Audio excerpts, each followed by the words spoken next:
We live in a world that is obsessed with the way we look. But what happens when the way we think we look takes over our life? Let's talk about BDD, body dysmorphic disorder. What is it? How do we know we have it? And what do we do about it? Body dysmorphic disorder, or BDD, is a mental disorder in which you can't stop thinking about one or more perceived defects or flaws in your own appearance. A flaw that, to others, they may never know is there, not noticeable at all. But to someone with BDD, it could be so extreme and obvious that they feel ashamed and anxious and avoid social situations because of it. BDD shares some of the features with eating disorders and obsessive compulsive disorder, but it's not the same. It's not an eating disorder. And this is where we make the distinction. BDD is similar to eating disorders in that both involve a concern with body image.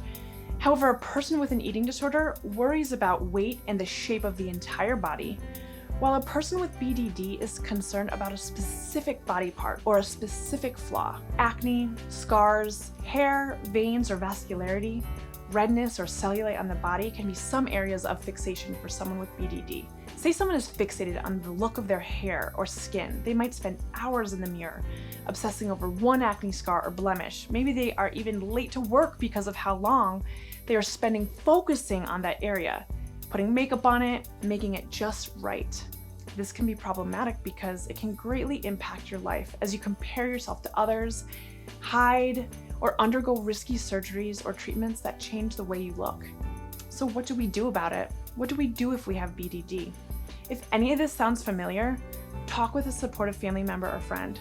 Speak with your doctor about your concerns and seek help from a specialized therapist and dietitian. It might feel like these things will never change, but we can shift this and we can make peace with our body and our appearance.